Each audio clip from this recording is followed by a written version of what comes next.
సంవత్సరాల తరబడి ఎన్ని మందులు వాడినా మీ మోకాల నొప్పులు తగ్గట్లేదా? ప్రాణ పెయిన్ క్లినిక్ లో అత్యాధునిక చికిత్స. ప్రస్తుతం మనతో పాటు ఉన్నారు ఉండి ఎమ్మెల్యే రఘురామకృష్ణరాజు గారు. ఒక్కసారి ఈ RRR గారితో మాట్లాడేద్దాం. నమస్తే అండి. నమస్తే నిరుపమ్ గారు. ఎలా ఉన్నారు సార్? అవునా, హ్యాపీగా ఉన్నా. ఫుల్ హ్యాపీయా? ఆల్మోస్ట్. ఏంటి యాక్చువల్గా మిమ్మల్ని స్పీకర్ని చేస్తున్నారని, తర్వాత మీరు మంత్రి అవుతున్నారని ఇలా కూడా అప్పుడు వినిపించింది. నేను మిమ్మల్ని ఆ రోజు కూడా అడిగాను, స్పీకర్ అంటున్నారు సార్ అని. ఎందుకని మీరు వద్దన్నారా, లేకపోతే మీకు అవకాశం రాలేదా? ఎట్లా? ఎవరో వద్దనరు, అవకాశం రాలేదు. అవకాశం వేరే రాలేదు. అర్హులకు వచ్చింది. కొత్తగా రావటం వల్ల పార్టీలోకి మీకు రాకపోయి ఉండొచ్చా? లేదు, అది నాకు తెలియదు. కొత్తగా పార్టీలోకి వచ్చింది చాలా మందికి కూడా వచ్చినాయి. మీరు బాగా లేట్ కదా. ఫస్ట్ టైం ఎమ్మెల్యే అయిన చాలా మందికి కూడా వచ్చినాయి. నాకన్నా లేట్ గా వచ్చిన వాళ్ళకి కూడా వచ్చినాయి. అవునా? ఓకే. ఇదేం క్రైటీరియా కాదు. కొంతమంది సీనియర్స్ కూడా రాలా ఆ మాటకు వస్తే. ముఖ్యమంత్రి గారికి వారి సొంత క్రైటీరియా ఉంటుంది, అందులో మనం ఫిట్ ఇన్ అయినట్టు లేము.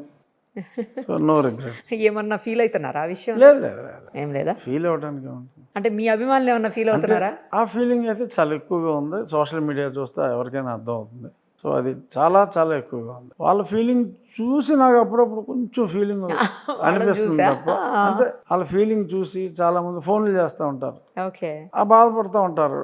ఎందుకు బాధపడతారు అంటే అటువంటి విన్నప్పుడు కొంచెం అనిపిస్తుంది. బట్ అగైన్ నేను అసలు కర్మ సిద్ధాంతాన్ని నమ్మేవాడిని. మనకి ఏది రాసి పెట్టుంటే అది సరైన సమయంలో జరుగుతుంది. అంతేలేండి. ఎక్స్టెన్షన్ లో రావచ్చు, లేకపోతే రాకపోవచ్చు కూడా, అంటే రావచ్చు రాకపోవచ్చు. బట్ నేను బేసిక్గా ఏంటంటే కర్మ సిద్ధాంతాన్ని నమ్మేవాడిని. రాసి పెట్టుంటే జరుగుతుందని. జరుగుతుంది, ఎవడో ఆపలేడు. కరెక్ట్. అది రాసి పెట్టినప్పుడు మనం ఎంత ప్రయత్నం చేసినా అవ్వదు. రైట్. ఇన్నేళ్లుగా మీరు ఎంపీగా ఉన్నారు, ఆల్మోస్ట్ 5 years ఎంపీ. తర్వాత ఇప్పుడు సడన్ గా ఎమ్మెల్యే అయ్యారు. ఏంటి డిఫరెన్స్ ఏమనిపిస్తోంది? అంటే పార్లమెంట్కి అసెంబ్లీకి డిఫరెన్స్ ఏమనిపిస్తోంది? ఎంపీకి ఎమ్మెల్యేకి ఏం డిఫరెన్స్ అనిపిస్తోంది మీకు? నార్మల్గా ఎంపీ అంటే నియోజకవర్గ పరిధి ఎక్కువ, బట్ ఓవరాల్ సూపర్విజన్ టైప్లోనే ఉంటుంది తప్ప మెయిన్ ఎంపీలకి పార్లమెంట్లో ఆ చట్టాల మీద ఆ చట్టాలను అర్థం చేసుకోవటం. అంటే యాక్చువల్గా చాలామంది ఎంపీని నేను అనుకోవటం ఇట్ ఈస్ టోటలీ మిస్అండర్స్టూడ్ ఏమో అని అనుకుంటున్నా. ఎందుకంటే ఎంపీలు ఎక్కువ ఫోకస్ సబ్జెక్ట్ మీద పెట్టాలి. ఓకే. దేశంలో చట్టాలు చేసే అత్యున్నత సభ పార్లమెంట్. కరెక్ట్. సో అదేవి ఇంటికి కొలాయి లేదనో, లేకపోతే వర్గ ప్రజలకు మైక్రో లెవెల్ పనులు చూడటానికి ఉద్దేశించింది కాదు. ఇక్కడ రెగ్యులర్గా వారం వారం కమిటీ మీటింగ్లు ఉంటాయి, దాని మీద ఫోకస్ చేయాలి. చట్టం మీద ఒక అవగాహన ఉండాలి. ఏదో చేతులు ఎత్తండ్రా అంటే చేతులు ఎత్తి టైప్ ఎక్కువైపోయారు ఇప్పుడు. బట్ అసలు చట్టం మీద ఒక అవగాహన ఉండటం, దాని మీద డిస్కషన్లో మాట్లాడటం, సో దానికి that needs lot of homework. So ఈ కొలాయిలు లేకపోతే బాత్రూమ్లు బాగోలేదంటాం ఎంపీ డ్యూటీ కాదు. బట్ ఎమ్మెల్యే వరకు వచ్చేటప్పటికి it's like you have to nurture like a nurse. నియోజకవర్గాన్ని you have to nurture like a nurse. అది నియోజకవర్గంలో బీభత్సమైన బాధ్యత ఉండదు. Will be overall responsible. మీ ఎంపీ నిధుల్ని సక్రమంగా ఎమ్మెల్యేలతో కోఆర్డినేట్ చేసి వినియోగించడం. మెయిన్ మేజర్ సమస్యలు ఏమన్నా ఉంటే, మీ ఏరియా సమస్యలు ఉన్నా పార్లమెంట్లో ప్రస్తావించడం, ఆ మంత్రులతో మాట్లాడతాం. Macro level with maximum area. ఇది micro level with much lesser area, but it's micro level ఇది. Okay. So totally different according to me. ఇక్కడ ఇది కూడా చట్టసభే, బట్ రాష్ట్రానికి సంబంధించిన చట్టాలు మనం చేసుకుంటాం. ఎందుకంటే రాజ్యాంగంలో షెడ్యూల్ 7 అని ఉంది. Only central government separate, state government చట్టాలు సపరేటు. సో సెంట్రల్ గవర్నమెంట్ చట్టాలు అన్నీ రాష్ట్రానికి ఉన్న సబ్జెక్టులు సంబంధించిన చట్టాలు మనమే చేసుకుంటాం. ఇప్పుడు పోలీస్ ఉంది, central government can't interfere. Education ఉంది, central government can guide, but it is the main subject of the state. అలాగే కొన్ని సబ్జెక్టులు రాష్ట్రంలోనే మనమే చట్టాలు చేసుకోవాలి. సో ఇది కూడా చట్టసభ ఈక్వల్లీ ఇంపార్టెంట్. బట్ ఇది దాంది. బట్ నేను చూసిన ఒక సిల్లీ డిఫరెన్స్ ఒకటి చెప్తా. ఏంటి సార్ అది? సిల్లీ డిఫరెన్స్ ఏంటంటే, ఈ అసెంబ్లీలో మొన్న నేను వెళ్ళినప్పుడు చూసింది ఏంటంటే, ఇప్పుడు పార్లమెంట్ అంటే ఎంపీల సభాస్థలి, ఇది ఎమ్మెల్యేల సభాస్థలి. సో ఎంపీలు అందరూ కూడా సమానమే. ఓకే, ప్రైమ్ మినిస్టర్కి సెపరేట్ ఆయన లోపలికి వెళ్ళి ఎంట్రీ ఉంటుంది సపరేట్గా. ఎంపీలందరికీ మెయిన్ గ్రాండ్ ఎంట్రీ వచ్చి ఎంపీలకి ఉంటుంది అక్కడ. ఓకే. ఏ అసెంబ్లీలో కూడా ఎంపీలు డైరెక్ట్గా సభా ప్రాంగణం ఉన్న మెయిన్ కారిడార్ దగ్గరే దిగుతారు. ఇక్కడ ఆంధ్రప్రదేశ్ పార్లమెంట్లో కానీ నాకు తెలిసి ఈవెన్ హైదరాబాద్ కంబైన్డ్ స్టేట్లో కానీ నేను తమిళనాడులో అసెంబ్లీ చూసా, ఇంకా చాలా చోట్ల వెళ్ళటం జరిగింది. ఎక్కడ ఎమ్మెల్యేలని గేటు బయట దింపి లోపలికి తీసుకెళ్లే సాంప్రదాయం నేను చూడలా. బట్ నేను ఇక్కడ ఫస్ట్ టైం వెళ్తున్నాను, నేను మొన్నే కదా అసెంబ్లీకి ఫస్ట్ టైం వెళ్ళారు కదా. సో గేట్ బయట ఎమ్మెల్యేలని దించి లోపలికి వెళ్ళమంటున్నారు. మంత్రుల వరకు వాళ్ళ కార్లు లోపలికి వెళ్తున్నాయి. పర్హాప్స్ ఎవడో పట్టించుకుని ఉండకపోవచ్చు. నేనైతే అది చూసిన వెంటనే ఒక లేఖ ఇది సరిచేయాలి అని చెప్పి మా స్పీకర్ గారికి, అయ్యన్న పాత్రుడు గారికి లేఖ ఇవ్వటం జరిగింది. I think most likely next సెషన్కి అది సర్వ్ అవుతుందేమో. ఎందుకంటే ఆ సభ మాది, మంత్రులు మేము అడిగే ప్రశ్నలకి సమాధానం చెప్పడానికి వస్తారు. ప్రజా సమస్యలు చర్చించడానికి శాసనసభ్యులకి అదొక వేదిక. ఏ బిల్లు పాస్ అవ్వాలన్నా అక్కడికి తీసుకురావాలి, మేమే యాక్సెప్ట్ చేయాలి. మంత్రులు బిల్లు పెడతారు, క్యాబినెట్ బిల్లు పెడుతుంది, యాక్సెప్ట్ చేయాల్సింది శాసనసభ్యులు. ఎందుకంటే ఇప్పుడు నేను క్యాబినెట్లో లేను కాబట్టి శాసనసభ్యుడిగా మాట్లాడుతున్నాను. సో అటువంటి శాసనసభ్యుల సభలో మమ్మల్ని గేట్ బయట నుంచి మీరు నడిచి రండిరా అని చెప్పి మేము అడిగిన ప్రశ్నలకు సమాధానం చెప్పాల్సిన వాళ్ళు కారుల్లో తప్పు అని నేను అంటలా, వాళ్ళు రావటం తప్పు అంటలా, మమ్మల్ని గేట్ బయట దిగి వెళ్ళాలి అనటం కరెక్ట్ కాదేమో అని నాకు అనిపించి నేను మా సభాపతి గారికి విన్నవించడం జరిగింది. I think that anomaly will get corrected. అంటే డిఫరెన్స్ అని అంటే ఆ డిఫరెన్స్తో పాటు నాకు ఈ డిఫరెన్స్ కూడా అంటే నిన్నే లెటర్ కూడా ఇచ్చాను కాబట్టి చెప్పాలనిపించింది. లోపల కూడా చాలా పెద్ద స్పేస్ అక్కడ ఉంటుందేమో, ఇక్కడ కొంచెం తక్కువ ఉంటుందేమో కదా సార్. అంటే అది మేము 544 మంది, ఇది 175 కదా, తక్కువ కదా, కొంచెం చిన్నగా ఉంటుంది. అదేనా డిఫరెన్స్? ఇంకేమన్నా గమనించారా మీరు? లేదు, అంటే that is different ball game, this is different ball game. ఏది నచ్చింది మీకు? ఎంపీగా నచ్చిందా, ఎమ్మెల్యేగా నచ్చిందా? అంటే నాకు ఇప్పుడు ఈ ట్రాక్లో పడుతున్నా, ఈ ట్రాక్లో అలవాటు చేసుకుంటున్నా. అదర్వైజ్ నాకు డెఫినెట్గా నాకు ఇష్టమైనది అయితే ఎంపీఏ. ఓకే, నిజం చెప్పాలిగా. అంటే ఇది అది ఉన్నప్పుడు డిఫరెన్స్ మీకు తెలుసు. జనరల్గా ఏంటంటే ఎంపీలు ఉంటే రెగ్యులర్గా వాళ్ళు ఎంపీలే అవుతా ఉంటారు కొంతమంది. గ్రాస్ రూట్ పాలిటీషియన్ ఎవడో కూడా ఎంపీ అనేదాన్ని ప్రిఫర్ చేయడు, ఇష్టపడరు. Yes, correct. సఫోకేట్ అవుతారు. ఇన్ఫ్యాక్ట్ ఈవెన్ మా అచ్చెన్నాయుడు గారు, అయ్యన్న పాత్రుడు గారు ఇంత మునుపు ఎంపీ. చాలా మందికి ఎలా ఉంటుందంటే ఎప్పుడు వచ్చామో ఎప్పుడు వెళ్ళిపోయామో అని ఉంటుంది. అసలు ఉండలేరు ఢిల్లీలో, ఎందుకంటే ఇక్కడ పీపుల్ తోటి బాగా కనెక్ట్ అయి ఉంటారు. అక్కడ పట్టించుకునేవాడు ఉండడు. ఇక్కడ సొంత నియోజకవర్గం అనే ఒక ఫీల్ ఉంటుంది. అక్కడ ఇక్కడ సొంతనే కాదు, ఆల్వేస్ మీరు ప్రజల మధ్యన ఉంటారు. ఇక్కడ జనంతో కలిసి ఉంటారు, ఎప్పుడు జనంతో ఉంటారు. ఇక్కడికి వెళ్తే ఏదో ఎడారిలో ఒంటరి వదిలేస్తే ఎలా ఉంటుందో అలా ఫీల్ అయిపోతారు. అందరూ ఆ చట్టాలు చదివి అర్థం చేసుకోవటం అంత ఈజీ కాదు. కామన్ సెన్స్తో పాటు నాలెడ్జ్ కూడా ఉండాలి. అందరికీ లేదని నేను అనటం కరెక్ట్ కాదు, but it need lot of study.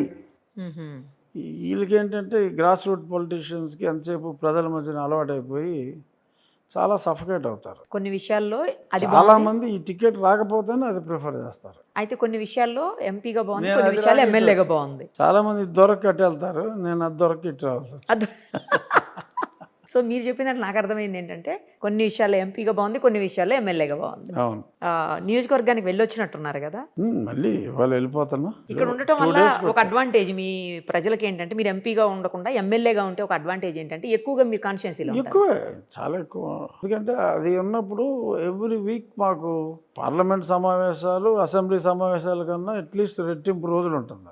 At least ఇప్పుడు అసలు జరపట్లే ఇక్కడ స్టేట్లో అసెంబ్లీ సమావేశాలు. అన్ని రాష్ట్రాల్లో జరుపుతారు కానీ ఏంటో ఈ ఆంధ్ర రాష్ట్రానికి వచ్చిన దుర్గత ఏంటో నాకు తెలియదు. కానీ సంవత్సరానికి 30 రోజులు కూడా జరగట్లా, మొత్తం కలుపుకొని సంవత్సరం మొత్తం మీద. ఇప్పుడు ఏమైనా సరే అవుతుందేమో అని అనుకుంటున్నా. కనీసం 60 రోజులన్నా సభ ఉండాలి.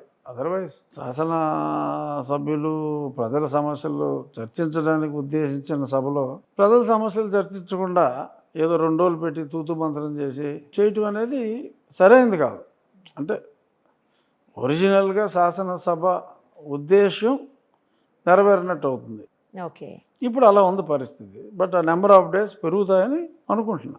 రాబోయే రోజుల్లో రాబోయే రోజుల్లో పెరుగుతాయి. జగన్మోహన్ రెడ్డి టైంలో బాగా కుదించేశారు. జగన్మోహన్ గారు మన సభకు వచ్చారు, తర్వాత అంతా 10 నిమిషాలు ఉండి ఇక నుంచి రారు అని అంటున్నారు. అనుకుంటున్నారు. అవును. మీరేమంటారు? రావచ్చా, రాకపోవచ్చా? మీకేమనిపిస్తోంది? నేను రావటం సమంజసం, బట్ అతను రాడని అనుకుంటున్నా. ఏదో వంక పెట్టి జనాల్లో తిరిగి ప్రయత్నమే చేస్తాడు అతను. ఓకే. ఇంకోటి కూడా వినిపిస్తుంది ఏంటంటే, ఆయన ఆంధ్రాలో కానీ లేకపోతే తెలంగాణలో కానీ ఉండకపోవచ్చు, ఇక నుంచి ఎక్కువగా బెంగళూరులోనే ఉంటారు అని అంటున్నారు అందరూ. ఏమో, అంటే నిన్నైతే అతను బెంగళూరు వెళ్ళటం చూసాం పేపర్లో. ఏమో తెలియదు. బెంగళూరులో బాగా పెద్దలు కాబట్టి అక్కడే ఉండొచ్చు. కొంతమంది ఎవరో అంటున్నారు, అది కూడా ఎంతవరకు నిజమో తెలియదు, సోషల్ మీడియాలో వైరల్ అవుతా ఉంది, పార్టీని కాంగ్రెస్ పార్టీలో మెర్జ్ చేస్తారు అని. ఇవాళ పొద్దున్న చూసా. అది నేను కూడా మార్నింగే చూసాను. ఎందుకంటే అట్లా జరుగుతుండొచ్చు అంటారు. నాకు తెలిసి ఎలా వచ్చిందో కాంగ్రెస్ పార్టీ అంతా వైఎస్ఆర్ అయింది. వైఎస్ఆర్ తర్వాత ఇప్పుడు మరి ఇతను ప్రజాకంటక పాలనతో చాలా చెడ్డ పేరు వచ్చింది. నాకు తెలిసి ఎవరో మిగలరు. ఈ 11 మందిలో కూడా ఎంతమంది ఉంటారో I have my own doubts. అంటే వీళ్ళు తీసుకుంటే అదే మీరు రెడీగా ఉన్నారా అని అనబోతున్నారు. ఏమో నాకు తెలియదు. ఎందుకంటే I'm two small a fellow in the system. అది డెసిషన్ తీసుకోవాల్సింది పార్టీ అధ్యక్షుడు. మరి ఆయన తీసుకుంటారా లేదా అన్నది నాకు తెలియదు. కానీ తీసుకుంటే మేబీ అక్సెప్ట్ పెద్దిరెడ్డి గారి ఫ్యామిలీ, మిగిలిన వాళ్ళందరూ వెళ్ళిపోతారేమో అని నేను అనుకుంటున్నాను. సో ఆ భయం ఉంటుంది. సో బట్ కార్యకర్తలు అందరూ కూడా చెల్లాచెదురు అయిపోతారు. ఆ పార్టీ మనుగడ కష్టమే. గెలుపోవటములు రాజకీయాల్లో సహజం. కానీ ఇంత ఏంటంటే అసహించుకున్నారు యాక్చువల్గా మెజారిటీ ఆఫ్ ద ప్రజలు. పార్టీ ఓడిపోతే ఏదో దీపావళిలాగా ఊళ్ళు సెలబ్రేట్ చేసుకుంటారు ఇలాంటివి. మరి ఇంతకుముందు ఓడిపోతే ఓడిపోయారు అనుకుంటాం, కానీ సెలబ్రేషన్స్ అంటే non political, public were celebrating. ఏ పార్టీకి ఎఫిలియేషన్ లేని వాళ్ళు సెలబ్రేట్ చేసుకుంటున్నారంటే అది అంత ఈజీగా పోదు. సో కాబట్టి ఆ పార్టీ మనుగడ చాలా కష్టం.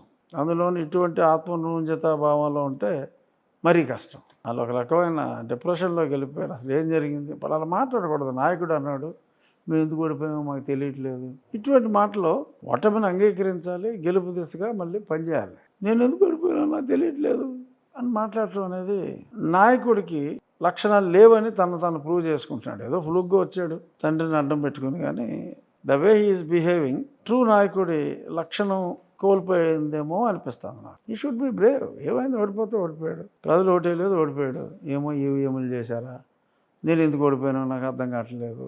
ధైర్యం ఉన్నవాడు నాయకుడు. ఆ ధైర్యం లేకుండా బేలగా అయిపోతే అది నాయకత్వ లక్షణం కాదు అని ప్రజలు గ్రహిస్తారు. తను గ్రహించకపోయినా ప్రజలకు ఇప్పుడు అర్థం అవుతుంది ఈజ్ నాట్ ద లీడర్. ఇప్పుడు చంద్రబాబు నాయుడు గారు ఉన్నారు, ఓడిపోయినా ఫైట్ చేశాడు ఓపిక్గా. సో ఆయన సక్సెస్. సో అలాగా ఫైట్ చేయాలి. మరి బ్యాడ్ లక్. సార్, నిన్న మీరు ప్రొడ్యూసర్స్ మీటింగ్కి వెళ్ళినట్టున్నారు. మీరు కూడా ఏంటి, ఏం జరిగింది? మీరు కూడా ప్రొడ్యూసర్గా వెళ్ళారు నిన్న అక్కడికి కదా? కాదు, నేను ప్రొడ్యూసర్స్కి స్నేహితుడిగా, అంటే నేను కూడా పవన్ కళ్యాణ్ గారిని 1-on-1 కలవలేదు కాబట్టి నేను ముఖ్యంగా కళ్యాణ్ గారిని కలవడానికని వెళ్ళా. అందరూ కలిసి వెళ్ళాం. అంటే అందరూ నా స్నేహితులే. అదే నిన్న అందరం చూసి అక్కడ ప్రొడ్యూసర్స్తో పాటు రఘురామకృష్ణరాజు గారు ఎందుకున్నారు ఇక్కడ? అందరూ కలిసి వెళ్ళాం. సో కళ్యాణ్ గారిని కలవాలి కాబట్టి వాళ్ళు విడిగా కలిశారు, నేను విడిగా కలిసాను. అంటే ఓకే కలిసే వెళ్ళాం, కలిసే వచ్చాం.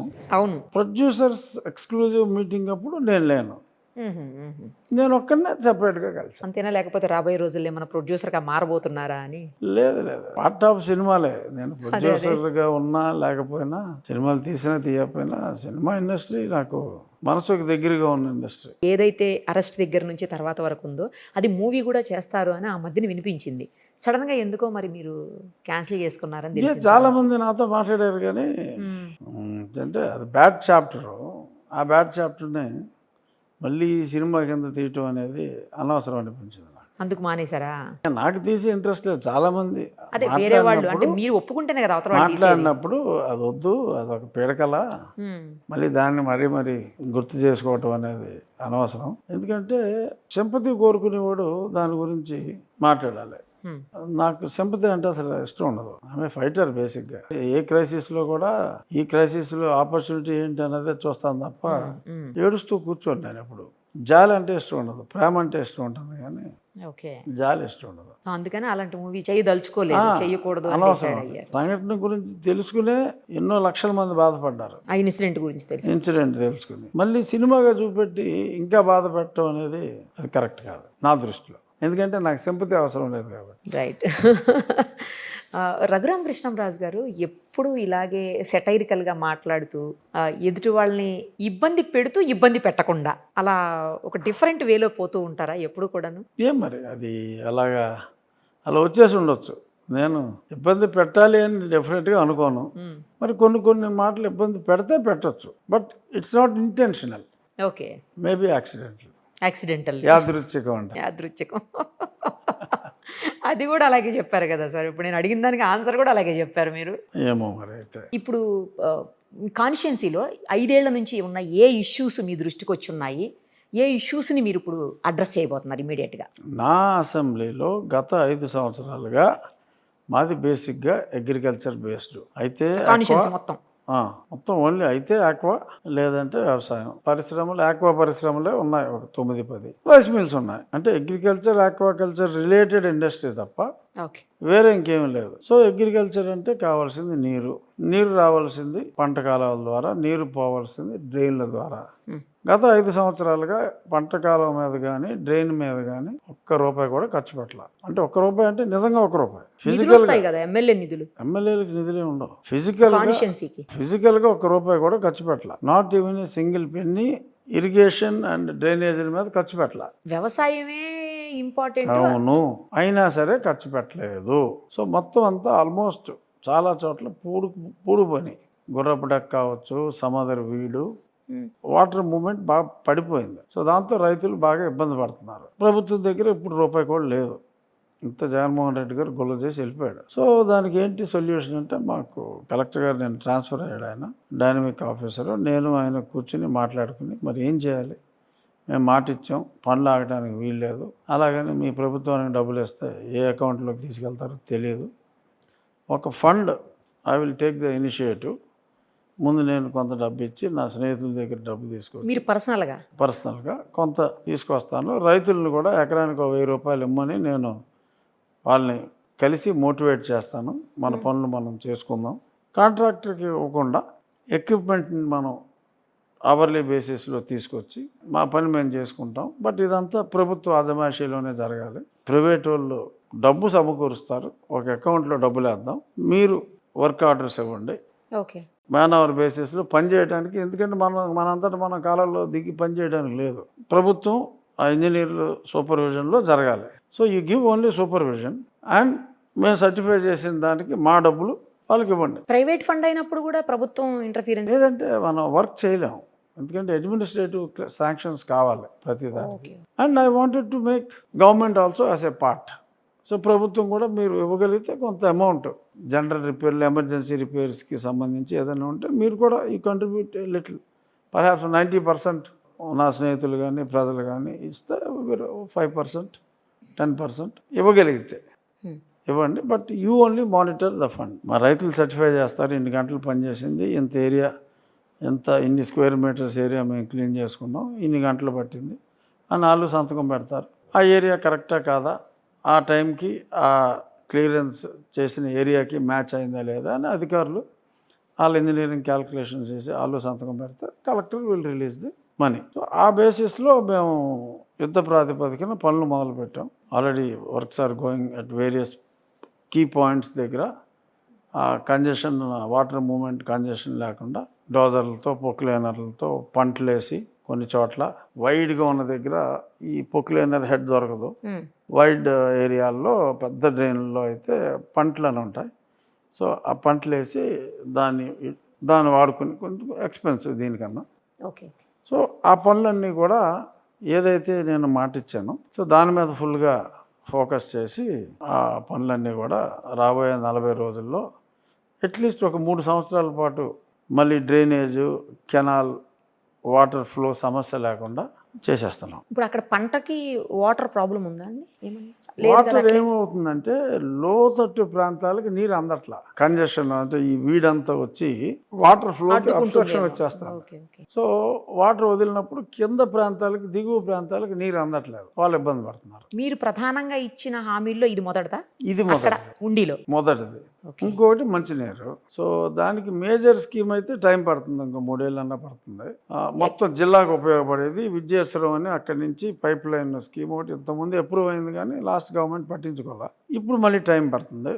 60% గవర్నమెంట్ ఆఫ్ ఇండియా ఇస్తుంది, 40% మన మార్జిన్ మనీ కట్టాలి. ఈలోపు వయా మీడియాగా నాకున్న 70 గ్రామాల్లో ఒక 40 నుంచి 45 గ్రామాలకి వాటర్ సరఫరాకి వేరే ఆల్టర్నేటివ్ స్కీమ్ ఉంది. అది గతంలో ప్రారంభించి ఆపేశారు అది.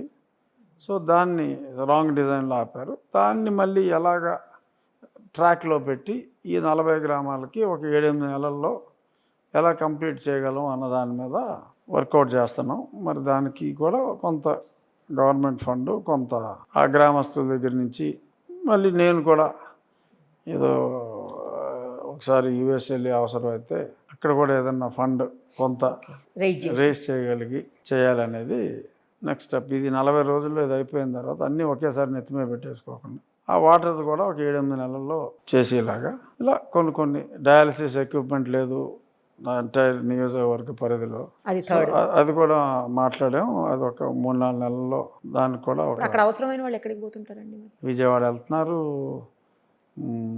ఏలూరు వెళ్తున్నారు. సో ఇది థర్డ్. ఇంకేమున్నాయి మిగిలిన స్కూల్స్ ఇంప్రూవ్మెంట్ అన్నీ లోకల్. మీరు ఇచ్చిన హామీల్లో నేను ఇచ్చిన హామీ అయితే మెయిన్ ఇరిగేషన్, పంటలకి నీరు, త్రాగునీరు, ఈ 2 మెయిన్. తర్వాత 2 బ్రిడ్జిలు ఉన్నాయి.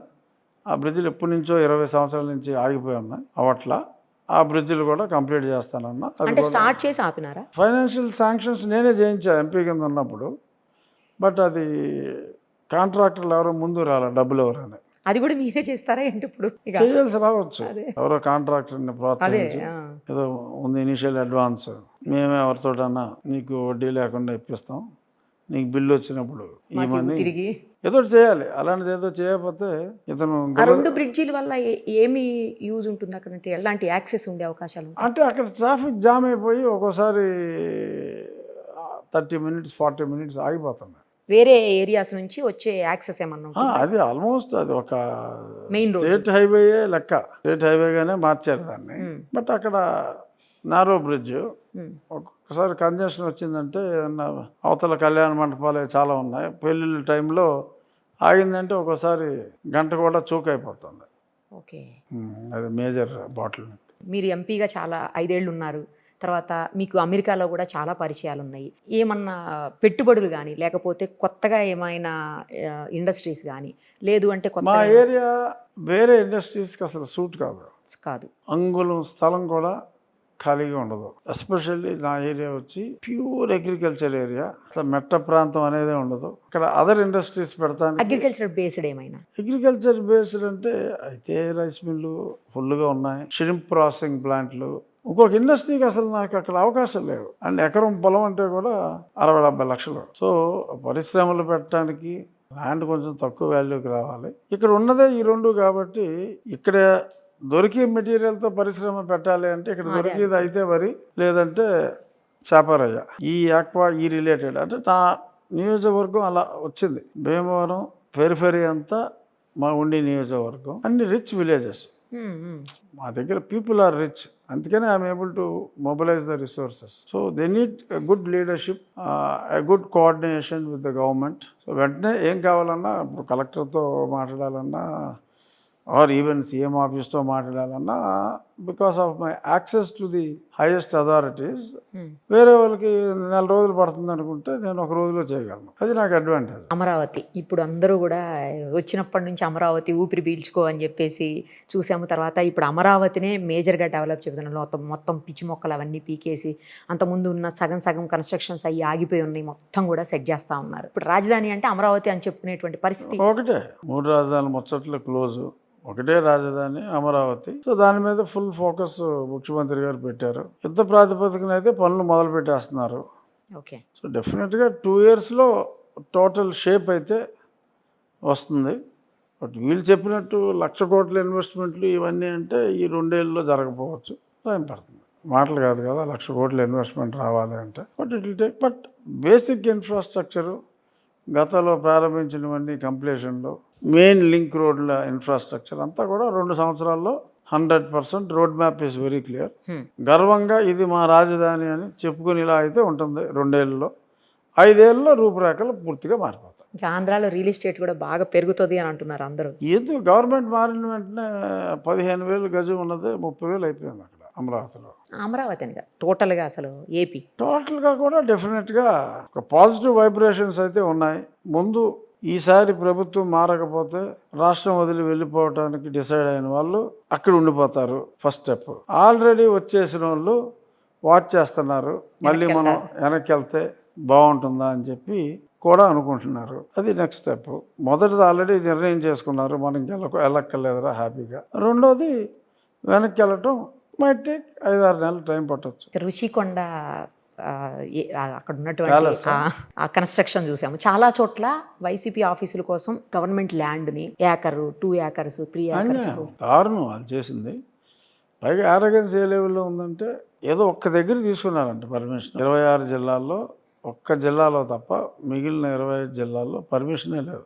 సో అవన్నీ కూల్చివేయటం కాకుండా నా ఉద్దేశంలో ఆ ఎలకేషనే క్యాన్సిల్ చేసి ఓకే అవన్నీ ప్రైమ్ ఏరియాలో తీసేసుకున్నారు. అది యాక్చువల్గా పబ్లిక్ పర్పస్కే ఇవ్వాలి.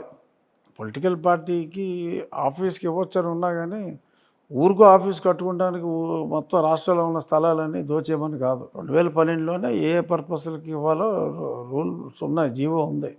ఇప్పటికీ ఆ జీవోనే ఫాలో అవ్వాలి. ఆ జీవో ప్రకారం వీళ్ళు చేసినవన్నీ వైలేషన్స్.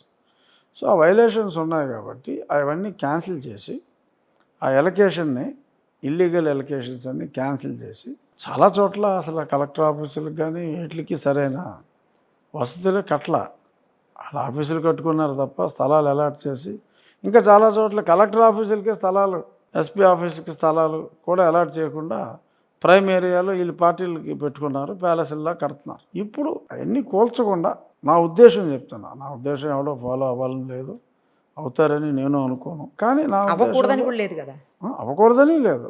బస్సు ఈ ఆలోచన వాళ్ళకి వచ్చి ఉండొచ్చు. అవి అలాట్మెంట్ క్యాన్సిల్ చేసి ఆ స్ట్రక్చర్ని ప్రభుత్వ కార్యాలయాలుగా వాడుకోగలిగితే, ఆర్ ఈవెన్ సమ్ హాస్పిటల్ లాగా, ప్రైమరీ హెల్త్ సెంటర్ లాగాను ప్రజలకు ఉపయోగపడే విధంగా ఆ ఇన్ఫ్రాస్ట్రక్చర్ని, అది వాళ్ళు కట్టిన కట్టడాలని, ఎందుకంటే 2 ఎకరాలు తక్కువ ఎక్కడ తీసుకోలేదు. పెద్ద బిల్డింగ్ కట్టినా కూడా ఇంకా బోలు స్థలాలు ఉన్నాయి కాబట్టి దానికి సంబంధించిన అదర్ ఇన్ఫ్రాస్ట్రక్చర్ అన్నీ కూడా ఎన్ని ప్రైమ్ ఏరియాలో లాగేశారు. దాన్ని ప్రాపర్గా యూటిలైజ్ చేసుకోవచ్చు, ప్రభుత్వానికి కలిసి వస్తుంది ఏదన్నా ప్రజా అవసరాల కోసం. ఇదేంటంటే సీడ్ యాక్సెస్ రోడ్డుకి అడ్డంగా ఉంది. మొన్న ఇక్కడ ఆఫీసు ఒకటి కొట్టేశారు కదా, వాళ్ళ హెడ్ క్వార్టర్స్ వైఎస్ఆర్సీపీది. అది ఆ రోడ్డు కూడా అడ్డంగా ఉంది, ఇల్లీగల్ కన్స్ట్రక్షన్ కాబట్టి దాన్ని కొట్టేయవలసి వచ్చింది. మిగిలినవన్నీ కొట్టే అక్కర్లా, ల్యాండ్ అలొకేషన్ క్యాన్సిల్ చేసి ఆ స్ట్రక్చర్ కూడా మంచి మంచి కార్యక్రమాలకు వాడుకుంటే బాగుంటుంది. ఇంకా కొన్ని చోట్ల అండర్ కన్స్ట్రక్షన్ ఉన్నాయి. ఆ స్ట్రక్చర్స్ యాజ్ గా వాడుకోవచ్చు. ఆ ల్యాండ్స్ అప్ వెళ్ళిపోతారు, మనం చక్కగా డిస్ట్రక్షన్ లేకుండా కన్స్ట్రక్టివ్ అప్రోచ్తో మనం వెళ్ళి దాన్ని యూటిలైజ్ చేసుకుంటే బాగుంటుంది. అలాగే చేసుకుంటారని అనుకుంటున్నాను. ఎలక్షన్ తర్వాత చాలా చోట్ల దాడులు అయ్యాయి, టీడీపీ వాళ్ళు దాడులు చేశారు అట్లా అని చెప్పేసి కొన్ని వీడియోస్ వైరల్ చేశారు. కానీ అవి పాతవి అని కూడా కొంతమంది అంటున్నారు, అవి ఇప్పుడువి కావు, అవి పాతవి అని చెప్పేసి. అలా ఎక్కడన్నా మీ దృష్టికి వచ్చింది అది నిజమా అసలు ఆ వీడియోస్? అసలు నా దృష్టిలో ఏదైనా వ్యక్తిగతంగా కొన్ని చోట్ల కొన్ని చెదురుమదురు సంఘటనలు జరుగుండొచ్చు తప్ప పార్టీ వైజు ఇప్పుడు ప్రజలు మండిపోయి ఉన్నారు. ఇప్పుడు ఎక్కడైనా ఇప్పుడు ఎన్టీఆర్ పేరు తీసేసి వైఎస్ఆర్ అని పేరు పెట్టాడు యూనివర్సిటీకి, ప్రజలందరూ ఫీల్ అయ్యారు. తెలుగుదేశం పార్టీ వాళ్ళు కాదు, ఎవరికైతే రామారావు మీద అభిమానం ఉందో వాళ్ళ పార్టీ కార్యకర్తలు అవ్వక్కర్లా, వాళ్ళందరూ కడుపు మండిపోయి ఉన్నారు. అరే చిన్న పార్కు, పల్లెటూరులో పార్కు వైఎస్ఆర్ పార్కే, లేదంటే జగన్మోహన్ రెడ్డి పార్కు, ఎక్కడైనా లేబర్ కాలనీ కడితే వైఎస్ జగన్మోహన్ పురం బోర్డులు, ప్రతి ఊర్లోనూ వైఎస్ జగన్మోహన్ పురం తెలుసా మీకు, పెద్ద ఆర్చ్ కట్టేసి వైఎస్ జగన్మోహన్ పురం, లేకపోతే వైఎస్ జగన్ అన్న కాలనీ, ఇలా పేర్లు పెట్టారు. First of all government allot చేసిన సైట్ల దగ్గర చెప్తా, ఇవాళ ఉన్నాడు రేపు ఉంటాడని లేదు, ప్రభుత్వం అలాట్ చేసింది. వైఎస్ జగన్మోహన్ పురం ఏంటి, జేబులోంచి రూపాయి ఇచ్చాడా? స్థలాల అలాట్మెంట్లో డబ్బులు కొట్టారు, మళ్ళీ ఇసుక ఇస్తాము, ఇసుక డబ్బులు మేము కట్ చేస్తాము, గవర్నమెంట్ ఆఫ్ ఇండియా ఇచ్చే 1.8 lakh పర్ హోమ్లో కొన్ని సామాన్లు మేమే ఇచ్చి ఆ డబ్బులో కట్ చేసుకుంటామని చెప్పి అందులోనూ కమిషన్లు కొట్టారు. పైపెచ్చు వైఎస్ జగన్మోహన్ పొరపాట యాక్సెప్ట్ చేయరు జనం. So this revolt is from the public, not from the political party. So అది they have to bear it, అంతే తప్ప వాళ్ళ మనుషులను కొట్టేయటం కాదు. అది ఎక్కడైతే రామారావు గారి పేరు తీసి వైఎస్ఆర్ పేరు పెట్టారో ఆ పేరుని పీకితే అది వైఎస్ఆర్ మీద దాడి ఎందుకు అవుతుంది? గతంలో చేసిన ఒక తప్పు పని ప్రజలు సరి చేసుకుంటున్నారు, but it is not an attack on YSRCP. అలాంటి వాటిని దాడులుగా చిత్రీకరించారు అంటున్నారు మీరు. దాడులు పాలనా బిల్డింగ్ మీద దాడి చేశారు, వైఎస్ఆర్ పేరు పీకేశారు అని అలా ఎక్కడ పడితే అక్కడ మోర్ దాన్ రిక్వైర్డ్ వాళ్ళ నాన్న అని చెప్పి రాజశేఖర రెడ్డి గారు నేను స్నేహితులు, రెస్పెక్ట్. బట్ దేనికైనా ఒక లిమిట్ ఉంటుంది. ఎక్కడ పడితే అక్కడ విగ్రహాలు పెట్టేసి కొన్ని చోట్ల రాత్రి వాళ్ళ పొద్దున్న పేపర్లో చూసా ఎక్కడో ఒక విగ్రహం, రాజశేఖర రెడ్డి గారి విగ్రహం ఎప్పుడు తీశారో తెలియదు, అది తీసేసి రాత్రి ఎక్కడో మోహన్ రంగారావు విగ్రహం పెట్టారట. వంగవీటి మోహన్, అది మోహన్ రంగారావు ఫ్యాన్స్ చేసి ఉండొచ్చు, దానికి తెలుగుదేశానికి సంబంధం ఏంటి? సో ఇలాగా ఏదైనా జరిగినా ప్రతిదీ తెలుగుదేశం అని అనటం పరిపాటి అయిపోయింది. అది కరెక్ట్ కాదు, ఎవరికి ఇంకా అవసరం లేదు. ఇప్పుడు సర్టిఫికెట్లు అన్నిటి మీద అతను బొమ్మ వేసుకున్నాడు, ఎవరు యాక్సెప్ట్ చేస్తాడు? ఆంధ్రాలో నా పొలం ఉంది, ఓకే, నా పొలానికి ఒక పాస్బుక్ మీద జగన్మోహన్ రెడ్డి ఫోటో వేసి అది చేయరు. మీరు వెళ్ళి అడుగుతున్నారు, గొడవ చేస్తున్నారు, ఏంటి నాన్సెన్స్, నాకు ఇది పాస్బుక్ మార్చండి, అవసరమైతే మీరు ప్రింటింగ్ 100 రూపాయలు అయితే 100 నేనే ఇస్తాను, అయితే నా బొమ్మ వేయండి, అది ఆంధ్రప్రదేశ్ రాజముద్ర అని. Nobody accepts either present CM photo or past CM photo because nobody is permanent here. So ప్రభుత్వం ఈజ్ ఏ కంటిన్యూస్ ఎంటిటీ, ఎవరో ఒకరు ఉంటారు. సో ప్రభుత్వానికి ఒక రాజముద్ర అనేది ఒకటి ఉంటుంది, ఎంబ్లం ఉంటుంది. భారతదేశానికి ఓకే 4 సింహాలతో పెట్టారు, ఆంధ్రప్రదేశ్కి ఒక ఎంబ్లం ఉంది. So you have to go with that emblem, అంతే తప్ప వ్యక్తుల ఫోటోలు వ్యక్తిగత ఆస్తుల మీద వేసేయటం అనేది ఇట్స్ హైట్స్ ఆఫ్ స్టూపిడిటీ. అంత ఫూలిష్గా, అందుకని పిచ్చోడరా బాబు అని నేను చెప్పింది.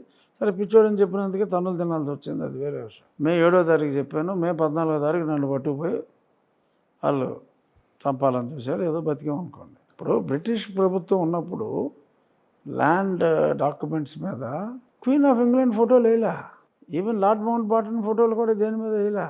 వాళ్ళే వేయింది, రాత్రికంలోనే వేయింది. ఈ ప్రజాస్వామ్యంలో ఆడబొమ్మలు వేసుకుంటాం ఏంటి? This is what I had question. In fact చెప్పాలి అంటే నేను క్వశ్చన్ చేసిన దాంట్లో 1% కూడా ఎవడో క్వశ్చన్ చేయాలి. అందుకే తనులు నేనే తినాల్సి వచ్చింది. తప్పు జరిగినప్పుడు అడగాలి. అందుకనే ఇవాళ నాకు ప్రజలు ఇస్తున్నారు ఆ పోస్టు ఈ పోస్ట్ అని, ఇందాక మీరు ముందు అడిగినట్టు. ప్రజల హృదయాల్లో నాకు ఆ పదవులు ఉన్నాయి, because they wanted me to see in some role. అది ఉన్నంతసేపు నాకు చాలు. My satisfaction I derive from that. పదవి చేస్తూ ఏ పదవిలో ఎవడున్నాడో తెలియని వ్యక్తి కన్నా ఏ పదవి లేకపోయినా ప్రజల హృదయాల్లో ఎవరికి తోసిన పదవి, రాజుగారికి ఇదైతే బాగుందని అనుకుంటున్నారు చూసారా, దట్ గివ్స్ ఇమ్మెన్స్ హ్యాపీనెస్. ఎందుకంటే చాలామందికి పదవి అంటే కారు బంగ్లా, నాకు ఏం కొదవలేదు. దొరకంది ప్రజల హృదయాల్లో స్థానం. అది లేకపోతే మీరు నాకు ఎంపీ అయ్యేవాళ్ళ, ఎమ్మెల్యే అయ్యేవాళ్ళ? నేను ఎంపీ అవ్వకముందు నాకు ప్రజల హృదయాల్లో స్థానం ఉందని నేను చెప్పను. అప్పుడు తెలియదు కదా ఎవరికి, తెలుసు, అంటే ఇంత స్థాయిలో, ఎంత స్థాయిలో కాదు కదా, ఇప్పుడున్న స్థాయిలో 5% తెలుసు. అదే అంటున్నా. బట్ వచ్చిన తర్వాత నేను జగన్మోహన్ రెడ్డికి తందానా అని అందరిలాగా అనుంటే నా సబార్డినేట్ లెజిస్లేషన్ చైర్మన్ పదవి అలాగే ఉండేది. వ్యాపారాలు చేసుకోవచ్చు, అన్నీ చేసుకోవచ్చు. బట్ నేను ఎందుకు ఫైట్ చేశానంటే దారుణంగా తప్పులు జరుగుతున్నాయి అని I stood by the people against Jaganmohan Reddy. ఉన్న పదవులను కాదనుకుని ఎంపీ కూడా పోతుందన్నా కూడా మెంటల్గా ప్రిపేర్ అయ్యి I stood by the people. ఇవాళ అందుకనే నేను పదవి ఇస్తే ఎవడో కాదండి, అది వేరే విషయం. పదవి రాకపోయినా కూడా నేను ఏ ప్రజల కోసం అయితే నాకున్న పదవిని నేను వదులుకున్నానో గతంలో, ఆ ప్రజల హృదయాల్లో కూడా స్థానం లేకపోతే నేను బాధపడాలి. మీరు అడిగారు ఇందాక ఏ పదవిలో రాలేదు కదా, బాధగా లేదా? నిజంగా బాధ లేదు. అలాగే నేను హ్యాపీగా ఉన్నాను, పదవి లేకపోతే ఉల్లాసంగా ఉన్నాను అని తొక్కలో డైలాగులు చెప్పను. బట్ హానెస్ట్గా చెప్పేది ఏంటంటే I'm not unhappy for not getting the post and I'm really very happy for the public affection towards me. ఇంకెవడి గురించి అన్నా వీడికి ఇవ్వలేదు అన్యాయం, వీడికి ఇవ్వలేదు అన్యాయం అని మాట్లాడారా? ఒక్కడి గురించి మాట్లాడలేదు కదా. నా గురించే మాట్లాడుతున్నారంటే ఇంతకంటే అదృష్టం ఏం కావాలి? ఒక రకంగా ఎస్ హ్యాపీనెస్ అది. చాలా బాగా చెప్పారు మీ అనాలిసిస్ ఈ విషయంలో. రైట్. మొన్న మనం చూసాము పదవిలోకి వచ్చిన తర్వాత చంద్రబాబు గారు కానీ, లోకేష్ గారు కానీ, తర్వాత పవన్ కళ్యాణ్ గారు కానీ ఎక్కడ కక్ష సాధింపు చర్యలు ఉండవు, మనమంతా కూడా సుపరిపాలన అందించే దిశగా మాత్రమే ప్రయత్నం చేస్తాము అని ఆ దిశగా మొదలు కూడా పెట్టేశారు అనుకోండి. అవి చూసిన తర్వాత మీకు ఏమనిపించింది అవి విన్న తర్వాత? అది డెఫినెట్గా that is the right direction, but at the same time it should not lead to ఎవరైతే చట్టాన్ని అతిక్రమించి తప్పు చేశారో వారిని చట్ట ప్రకారం కూడా శిక్షించకుండా వదిలేస్తే అది చేతకంతనం అవుతుంది. కక్ష సాధించడం వేరు, కర్తవ్యం నిర్వహించడం వేరు. కానీ చట్ట ప్రకారం ఏది చేశారు? చట్ట ప్రకారం ఇప్పుడు నన్ను కొట్టాడండి సునీల్ కుమార్, సినిమా తీశాడు, కొట్టాడు, నేను కంప్లైంట్ ఇచ్చా, ఒక ఎమ్మెల్యేగా కంప్లైంట్ ఇచ్చా. ఇప్పుడు దాకా ఎఫ్ఐఆర్ అవ్వలేదు. సో నేను ఫాలోఅప్ చేస్తున్నా. ఆయన ఇప్పుడు ఎక్కడున్నారండి? ఏ పోస్ట్ లేదు, జిఐడికి రిపోర్ట్ చేయమన్నారు. కానీ చాలా మందికి ఆ టైంలో, అంటే మీరు ఒక్కళ్ళే కాదు చాలా మందిని కూడా ప్రాబ్లం క్రియేట్ చేసినట్టున్నారు ఆ టైంలో అందరి విషయంలో. పట్టాభి గారిని కొట్టారండి, డెఫినెట్గా పట్టాభి గారు కేసు పెట్టాలి, కంప్లైంట్ ఇచ్చి ఉండొచ్చు, బహుశా రిజిస్టర్ చేసి ఆ కొట్టిన వాళ్ళ మీద చర్యలు తీసుకోవాలి. అదే నేను చెప్పేది. నేను ఒక ఎగ్జాంపుల్గా నా పేరు చెప్పుకున్నా. మీలాంటి పెద్దవాళ్ళే కాదు, అంటే ఎమ్మెల్యేలు ఎంపీలే కాదు, లేకపోతే పార్టీ నాయకులు కాదు, చిన్న కార్యకర్తలు. అదే నేను చెప్పేది. ఇంత పెద్దవాడిని కొడితే కూడా దిక్కు లేదు అని అనిపించుకోకూడదు. అది తప్పు చేసిన ప్రతివాడిని, చిన్నవాడు అవ్వచ్చు, ఎవడైనా అవ్వచ్చు. ఓకే, నేను ఎంపీని, పట్టాభి గారు party spokes person, Kollu Ravindra X minister, వీళ్ళందరూ కూడా కస్టోడియల్ టార్చర్ గురైన వాళ్ళే. కొందరు చెప్పుకోవచ్చు, కొందరు చెప్పుకోకపోవచ్చు, అది వేరే విషయం. సో వాళ్ళ మీద చట్ట ప్రకారం చర్యలు తీసుకుంటే ఈ చట్ట ఉల్లంఘన తర్వాత వచ్చేవాడు చేయడు. Okay okay. ఇప్పుడు ఉదారమైన స్వభావంతో బుద్ధుడిగే, నేను గతంలో మీకు తెలుసో తెలీదో మళ్ళీ నేనే బుద్ధుడినే మళ్ళీ పుట్టాను, బుద్ధం శరణం గచ్చామి, ఏదో రాజుగారిని కొట్టాడు, వాడు తప్పుకు వాడే బాధపడతారని వదిలేశారనుకోండి. సో ప్రజల్లో ఇట్లా గివ్ రాంగ్ మెసేజ్. అంటే వదిలేస్తారని నేను అంటలా, తప్పు చేసిన వాళ్ళు వదలరు. బట్ కక్ష అంటే ఎక్కడో ఏదో ఊర్లో సడన్గా ఫ్లాష్ లాగా వచ్చి ఎవరినో కొట్టేశారనుకోండి, వీళ్ళు వెళ్ళి వాళ్ళని కొట్టేశారనుకోండి, అది కక్ష అవుతుంది. ఆ కొట్టినోడిని ఐడెంటిఫై చేయగలిగి అలాంటి దొమ్మి చేసినోడికి ఒక 6 నెలల శిక్ష ఉందనుకోండి చట్టం ప్రకారం, 6 నెలలు జైలు వేయండి. ఆడు మళ్ళీ తప్పు చేయడు. వదిలేశారనుకోండి, నన్ను కొట్టినోడిని కాలు కట్టేసి, నన్ను చితకబాదిన 4 కాళ్ళు కట్టేసి కొట్టమంటలా. చట్ట ప్రకారం ఆ తప్పు చేసినోడికి 2 ఏళ్ళు ఉందా లేదా 4 ఏళ్ళు ఉందా శిక్ష వేసేయండి. అది అంటాను నేను.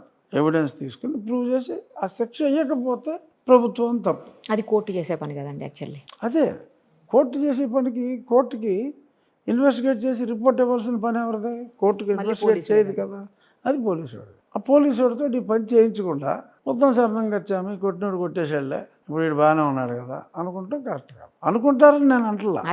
ఒకవేళ అనుకుంటే కరెక్ట్ కాదు, అలా చెయ్యొద్దు. చట్ట ప్రకారం జరగాలి. అంటే మీరు కక్ష ద్వారా శిక్ష కాదు, చట్టం ద్వారా శిక్షించబడాలి. Right sir. చూద్దాం, మీరు అన్నట్లు కక్ష సాధించకూడదు అని మీరు కరెక్ట్ గా మాట్లాడారు. వాళ్ళు కూడా అదే చెప్తున్నారు. అదే చెప్పారు. చట్ట ప్రకారం ఏది జరగాలో అదైతే ఖచ్చితంగా కోర్టు చూస్తుంది. ఎందుకంటే కోర్టు దృష్టిలో ఎవరైనా సమానమే కదా. అవును, రూల్ అనేది అందరికీ ఒకటే రకంగా ఉంటుంది. ఆ చట్ట ప్రకారం ఏమున్నాయో అవి జరగాలని చెప్పి మనం కూడా కోరుకుందాం. అంతే. Thank you sir. Thank you so much. Thank you. Suman టీవీలో మీ పర్సనల్ అండ్ బిజినెస్ ప్రమోషన్స్ కోసం కింది నెంబర్కి కాంటాక్ట్ చేయండి.